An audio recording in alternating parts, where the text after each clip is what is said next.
Police मैं dial 112 बुलाई थी मैंने वहां पे। तो मेरे घर के सामने 100 से ज्यादा आदमी इकट्ठे हो गए थे, मतलब लड़ाई करने के चक्कर में। तो पुलिस वाले 3 थे उस टाइम। पुलिस वाले ने ये बोला कि तेरे साथ भी गलत हो सकता है, तेरे घर वालों के साथ भी गलत हो सकता है, हम 3 बंदे हम क्या कर लेंगे, तुम एक बार साइड हो जाए यहाँ से। तो वहां मैं उनके सामने ही मेरा घर लॉक करके मैं वहां से तभी निकला था, तब के बाद मैं नहीं गया हूँ। सो कॉल्ड गौ रक्षक, ये गुंडे लोग हैं सारे। और ये सारा इनका काम ही यही है कि हमने किस प्रकार से दहशत फैलानी है। ये बुलडोजरों से लोगों के घर तोड़ते हैं सिलेक्टिवली, लोगों के घर जलवाते हैं सिलेक्टिवली। तो ये एक अपना मुस्लिम कम्युनिटी के खिलाफ जहर घोलने का पुलिस काम कर रही है, स्टेट मशीनरी काम कर रही है, यहां तक कि जजेस भी काम कर रहे हैं। हमें बड़ा दुख होता है। मेरा तो जी बहुत ज्यादा नुकसान होगा। जो 5 कमरे नीचे थे, 5 कमरे ऊपर बना रहे थे, तो नीचे लगी वो छतें नीचे पड़ गई आग तक। तो कुछ बचाया कोने, और जो सामान था, जो कीमती चीज थी, वो तो ले गए। आपके साथ में उठा उठा के मेरे नकदी थी, जेवरात थे, वो उठा के ले गए। और की मैं चाण की चीज थी वो सारे अपने साथ ले गए। बाकी का तेल छिड़क के आग लगा दी। अच्छा, पर पुलिस का काम होता है कि वो अपने सिटीजन की सुरक्षा करे, उनके नागरिकों को सुरक्षा दे। लेकिन पुलिस ने इनको कहा कि आप यहां से भाग जाओ और नहीं तो ये आपको भी जला देंगे। वाओ, ये है पुलिस हमारी। तो देखो, ये पुलिस पुलिस इस काम के लिए नहीं है। पुलिस का मतलब होता है कि पहले मरेंगे तो हम, उसके बाद किसी नागरिक के ऊपर आंच आएगी। यहां पुलिस ये कह रही है आप यहां से भाग जाओ। साथ हुसैन भाई मौजूद हैं, जिनका घर थोड़े दिनों पहले आरएसएस के गुंडों के द्वारा जला दिया गया था। हरियाणा के भिवानी के नजदीक पड़ते एक गांव से इनका ताल्लुक है। वीडियो सोशल मीडिया के जरिए उस वक्त भी काफी ज्यादा वायरल हुई थी।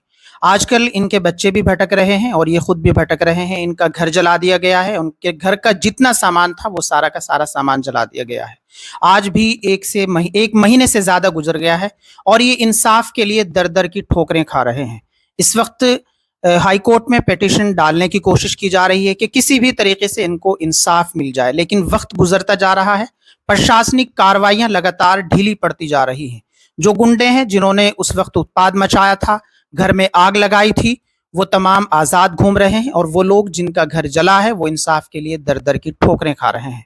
हम हुसैन से सिर्फ यही जानना चाहते हैं कि जिस घर और जिस गांव में आप पैदा हुए थे, क्या आपने कभी सोचा था कि वो लोग जिनके साथ पल बढ़ के आप बड़े हुए हैं, जिनके साथ आपने स्कूल में पढ़ा है, जिन गलियों में आपने सफर किया है, उन्हीं गलियों के लोग आपके घर में इस तरीके से आग लगाएंगे और एक दिन आपको वो घर छोड़ना पड़ जाएगा? मैंने ये कभी नहीं सोचा था जी कि आग लगा देंगे, गांव से बाहर जाना पड़ जाएगा। गांव में लोगों के साथ रिलेशन कैसा था आपका? मेरा तो अच्छा रिलेशन था जी सबके साथ। मेरी तो कोई लड़ाई झगड़ा ही नहीं था किसी के साथ। अच्छा अच्छा, जिस भाई का ये मामला था, वो भाई आपके साथ आपके घर में रहता था जो घर जलाया आपका? वो तो मेरे से अलग गांव के दूसरी साइड 3-4 किलोमीटर दूर अलग रहता था। अच्छा, दो घर जले हैं। 9 साल से अलग रहता था, 9-10 साल से। अच्छा, 9-10 साल से लगे। हाँ। आपका जो घर जला है, दो घर जले हैं, वो दो घर किस किस के जले हैं? मेरे जले हैं दोनों। दोनों घर आपके जले हाँ हैं। जी। आपके घर जो जले हैं उनमें बहुत सारा सामान जो वीडियो के जरिए से नजर भी आ रहा है।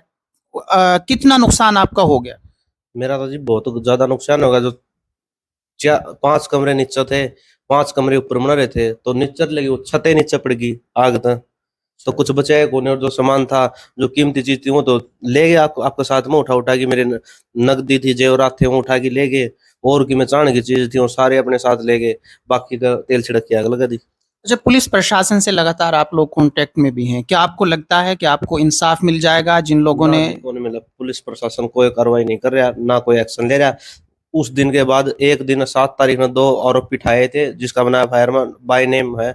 वो शाम को वापस छोड़ दिए थे। उसके बाद एसएचओ भी मेरे गांव में कोई रेड करने के लिए नहीं आया। 1.5 महीना हो गया। अच्छा, जब इस तरीके का मामला हुआ, पहले ही आपको गांव से निकाल दिया गया, प्रशासन ने क्या आपको ये बात कही थी कि हम आपको प्रोटेक्ट करेंगे, आप इस घर में रहो? आपने अपनी मर्जी से घर छोड़ा था या फिर पुलिस के लोगों ने आपको कहा था कि आप घर छोड़ के चले जाएं? पुलिस मैं डायल 112 बुलाई थी मैंने वहां पे। तो मेरे घर के सामने 100 से ज्यादा आदमी इकट्ठे हो गए थे, मतलब लड़ाई करने के चक्कर में। तो पुलिस वाले 3 थे उस टाइम। पुलिस वाले ने ये बोला कि तेरे साथ भी गलत हो सकता है, तेरे घर वालों के साथ भी गलत हो सकता है, हम 3 बंदे हम क्या कर लेंगे, तुम एक बार साइड हो जाए यहाँ से। तो वहाँ मैं उनके सामने ही मेरा घर लॉक करके मैं वहाँ से तभी निकला था, तब के बाद मैं नहीं गया हूँ। अच्छा, आपके बच्चे उसी गांव में स्कूलों में पढ़ते होंगे, तो बच्चों के अंदर इस वक्त क्या डर का माहौल है या घर की कंडीशन किस तरीके की है फिलहाल? बच्चा तो जी मैं मेरा मोबाइल भी नहीं दे रहा, डरदा कि मेरा 4.5 साल का लड़का है, वो बार बार वो चीज देखा है, तड़का है उसका नहीं कि मैं फर्क पड़ जाए, उसके कारण मैं तो ना मोबाइल भी दूर रखूं उससे, बार बार वो वही चीज आओ हाँ के अपना घर जल गया, अपना घर जल गया। तो अब क्या आपको इंसाफ की उम्मीद जगी है या अभी भी आपको लगता है कि इंसाफ से आप हमेशा दूर रहेंगे? नहीं, पुलिस से तो मुझे कोई इंसाफ नहीं मिलने वाला है, मैं हाई कोर्ट में मेरी कार्रवाई करवाऊंगा, वहां से इंसाफ मिल जाए तो। अभी आप कहाँ रह रहे हैं? घर मैं आपका? तो हरियाणा से बाहर रेंट पे रह रहे हूँ। अच्छा। हाँ, कुछ दिन तो रिश्तेदारों के वहाँ रहा, फिर रिश्तेदार भी इतने इतने दिन थोड़ी रखते हैं किसी के, फिर मैंने वहाँ रेंट पे ले लिया, रेंट पे रह रहा हूँ अपना। तो अभी आप गांव में जाना चाहते हैं या गांव के कुछ लोग तो ऐसे होंगे जो अमन पसंद होंगे, जो चाहते होंगे आप गांव में लौटें क्या? फोन आओ हो गाँव वाले के क्या क्या हो है, आज जा तू रह ले, लेकिन रह कहाँ लूँ, मेरा तो वहाँ कुछ बचा ही नहीं, राख पड़ी है, राख में जाए कहाँ बैठूँ, खाने के लिए कुछ नहीं है उड़े। वहां था जिस टाइम में आया तो मेरे जेब में 1900 रुपये थे, 1900 रुपये क्या कर लेगा, कुछ 5-7 हजार रुपये मेरे अकाउंट में पड़े थे, बस उन पास से मैंने इंटरेस्ट पे पैसे उठाए हैं, लोगा तो रहा मेरी जरूरत खातर हांडू किते किते। साथ एडवोकेट साहब हैं और ये हमेशा जब भी इंसाफ की बात होती है तो हमेशा आगे खड़े होते हैं, और जब इनको पता चला इन्होंने हमसे भी इस ताल्लुक से कांटेक्ट किया। सर, आपको क्या लगता है कि क्या इस तरीके के मामलों में पुलिस प्रशासन का रवैया इस तरीके का होना चाहिए या फिर ये सीधे तौर पे वो जो गुंडे हैं आरएसएस बजरंग दल के लोग जो लगातार इस तरीके का उत्पाद मचाते हैं और उसके बाद आज़ाद घूमते हैं, ये हमेशा इसी तरीके से आज़ाद घूमते रहेंगे? पुलिस का जो रवैया है इस मामले में वो क्रिमिनल वाला रवैया है। पुलिस ने पुलिस की जिसकी वो शपथ ली थी उन्होंने कि वो नागरिकों की रक्षा करेंगे, वो क्रिमिनल्स की रक्षा करने में लगे हुए हैं, क्रिमिनल्स को प्रोटेक्ट कर रहे हैं। जब लेकिन वहां के जो लोग हैं, कुछ गांव के लोग, उनकी इंसानियत मर चुकी है, जो आग जलती हुए कह रहे हैं हमें नहीं पता किसने आग लगा दी है। तो इससे बड़ा मेरे ख्याल ये जीनोसाइड है, जैसे गजा में इजराइल कर रहा है और वहां पर हजारों बच्चों को, बेगुनाहों को मारता जा रहा है, ऐसे ही वो स्टेट की एट्रोसिटी चल रही है ना गजा में, ऐसे ही इन्होंने वो यहूदियों में और ये हिंदुत्ववादी जो सो कॉल्ड सनातनी हैं, इनमें कोई फर्क नहीं है। ये क्रिमिनल लोग पकड़े गए, सारा वीडियो में उनके नाम, उनका चेहरा दिख रहा है, उसके बावजूद भी पुलिस ने कोई एक्शन नहीं लिया। रादर ये सारा का सारा जो एपिसोड है ये स्टेट ने कराया है, क्योंकि इससे पहले इन्होंने मेवात में भी इसी प्रकार की गुंडागर्दी फैलाई थी एक मोनू मानेसर के माध्यम से, और यहाँ पर इन्होंने लोकल कोई सुशील करके है, सुशील वर्मा या जो भी है वो, और 4-5 गुंडे हैं उसके, उनको इन्होंने, ये इनका आरएसएस का मोडस ऑपरेंडी होता है और पुलिस इसमें सीधा सहयोग कर रही है। यहाँ पर पुलिस का काम होता है कि वो अपने सिटीजन की सुरक्षा करे, उनके नागरिकों को सुरक्षा दे, लेकिन पुलिस ने इनको कहा कि आप यहाँ से भाग जाओ और नहीं तो ये आपको भी जला देंगे। वाओ, ये है पुलिस हमारी। तो देखो, ये पुलिस इस काम के लिए नहीं है। पुलिस का मतलब होता है कि पहले मरेंगे तो हम, उसके बाद किसी नागरिक के ऊपर आंच आएगी। यहाँ पुलिस ये कह रही है आप यहाँ से भाग जाओ, पर पुलिस का काम होता है कि वो अपने सिटीजन की सुरक्षा करे, उनके नागरिकों को सुरक्षा दे, लेकिन पुलिस ने इनको कहा कि आप यहाँ से भाग जाओ और नहीं तो ये आपको भी जला देंगे। वाओ, ये है पुलिस हमारी। तो देखो, ये पुलिस इस काम के लिए नहीं है। पुलिस का मतलब होता है कि पहले मरेंगे तो हम, उसके बाद किसी नागरिक के ऊपर आंच आएगी। यहाँ पुलिस ये कह रही है आप यहाँ से भाग जाओ, यहाँ से मोब आ गया है।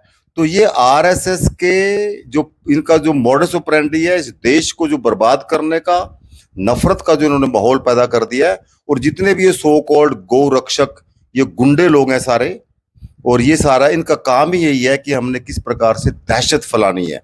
ये बुलडोजरों से लोगों के घर तोड़ते हैं, सिलेक्टिवली लोगों के घर जलवाते हैं, सिलेक्टिवली। तो ये एक अपना मुस्लिम कम्युनिटी के खिलाफ जहर घोलने का पुलिस काम कर रही है, स्टेट मशीनरी काम कर रही है, यहाँ तक कि जजेस भी काम कर रहे हैं। हमें बड़ा दुख होता है, लेकिन वहां के जो लोग हैं, कुछ गांव के लोग, उनकी इंसानियत मर चुकी है। जो आग जलती हुए कह रहे हैं हमें नहीं पता किसने आग लगा दी है। तो इससे बड़ा मेरे ख्याल ये जीनोसाइड है, जैसे गजा में इजराइल कर रहा है और वहां पर हजारों बच्चों को बेगुनाहों को मारता जा रहा है, ऐसे ही वो स्टेट की एट्रोसिटी चल रही है ना गजा में। ऐसे ही इन्होंने वो यहूदियों में और इन ये हिंदुत्ववादी जो सो कॉल्ड सनातनी हैं, इनमें कोई फर्क नहीं है। ये नफरत के भरे हुए लोग हैं, अपने आप को सुपीरियर मानते हैं। और मैं तो आपके चैनल के माध्यम से ये भी कहना चाहूंगा कि सबसे बड़े दुख की बात ये है कि ये अपने आप आगे नहीं आएंगे। ये जो सो कॉल्ड जो मनुस्मृति के अनुसार जो शूद्र हैं, जाट कोई अग्रणी नहीं है। मनुस्मृति के अनुसार जो सबसे ऊपर है वो ब्राह्मण है, मुंह से पैदा हुए मानते हैं अपने आप को सुपीरियर। जो बाजुओं से पैदा हुए वो राजपूत हैं, जो पेट से पैदा हुए हैं बनिए, और बाकी सारे पैरों से पैदा हुए हैं। तो ना तो जाट ब्राह्मण है, ना जाट राजपूत है, और ना ही जाट बनिया है, तो शूद्र है। तो ये जाटों को, छिंबियों को, कंबोजों को, सैनियों को, इनको ये सारे जो ओबीसी के लोग हैं, शूद्र लोग हैं, उनके दिमागों को इन्होंने जहरीला किया है। और उन्हीं के बच्चों को ये कावड़े ढोने पता नहीं क्या क्या बदमाशियां करते रहते, फूल उनके बरसाते हैं, और किस प्रकार से हम तो देखते हैं इधर इन्होंने आतंक मचाया। तो हुसैन के साथ जो हुआ है ये क्राइम बाय स्टेट है, और स्टेट ने प्रोटेक्ट किया है गुंडों को। तो इसकी ये भर्तना बुरसना की जरूरत नहीं है। यहाँ पर हमें जो कॉन्स्टिट्यूशनल हमारे अधिकार हैं, हुसैन को, इनका जो बेटा है हकीकत 4 साढ़े 4 साल का, उनको प्रोटेक्शन है, they are citizen of India. तो उनकी जो प्रोटेक्शन का काम तो स्टेट का था। इन्होंने तो स्टेट ने तो एक घोषित कर दिया ना, कपड़ों से पहचाने जाते हैं, है ना। वो नन्स के खिलाफ इन्होंने ऐसी एक कपड़ों से पहचानी जाती है, उनके रेप करो, उनके ऊपर झूठे चार्जेस लगाओ। तो ये एक देश के अंदर इस प्रकार का जो माहौल इन्होंने पैदा किया हुआ है, मौजूदा सरकार उसके लिए जिम्मेवार है।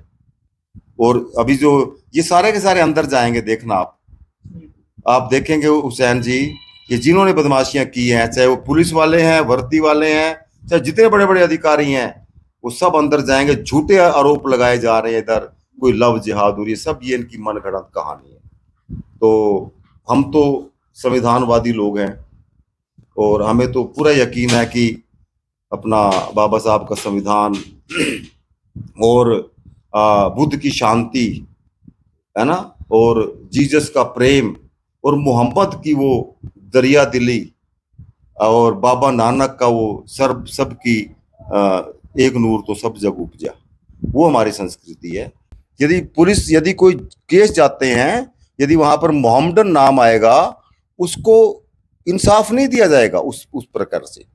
तो ये सारा का सारा सिस्टम इन्होंने इस प्रकार से करप्ट कर दिया। लेकिन अब ये दिस इज एक्सट्रीम, ये लिमिट हो चुकी है।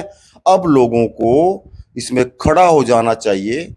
हम खड़े हैं हुसैन के परिवार के साथ।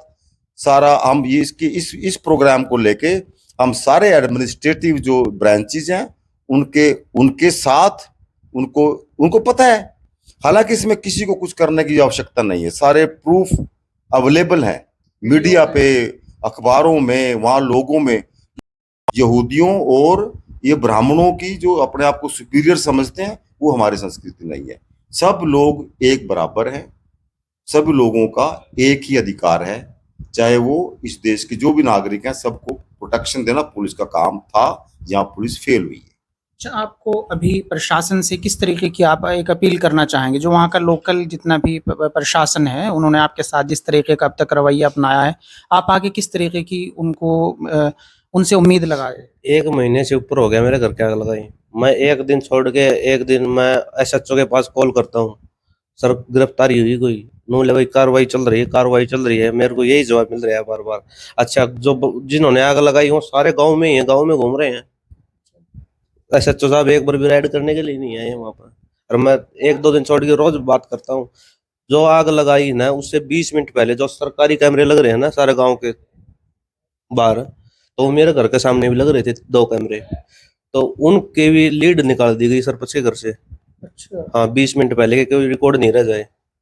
यानी पूरा प्लानिंग के साथ जो हाँ, तो आपने सुना कि किस तरीके से इसी मुल्क में, जिस मुल्क को लोकतंत्र कहा जाता है, जहां तमाम लोगों को अपनी मजहबी आज़ादी होती है, लेकिन यहाँ प्रशासन को चाहिए तो ये था कि इन्हें प्रोटेक्ट किया जाता, इनके घर के सामने पुलिस प्रशासन का एक मजबूत पहरा होता, लेकिन उल्टा पुलिस प्रशासन ने इनको घर छोड़ने के लिए कहा है। तो इससे आप अंदाजा लगा सकते हैं कि उस मुल्क का हाल जिसको लोकतंत्र कहा जाता है, तमाम मजहब तमाम धर्म के लोगों ने मिलजुल कर आज़ादी की लड़ाई लड़ी और इस मुल्क को आज़ाद कराया, लेकिन आज मुल्क को किस तरीके से गुलामी की तरफ धकेला जा रहा है। हम और आप तमाम लोगों से भी हम ये गुजारिश करना चाहेंगे कि हम लोग हुसैन और हुसैन की फैमिली के साथ हैं, इनके छोटे छोटे बच्चों के साथ हैं, और जहां भी जिस तरीके से भी इनको इंसाफ के लिए हमारी ज़रूरत पड़ेगी, हम कंधे से कंधा मिलाकर इनके साथ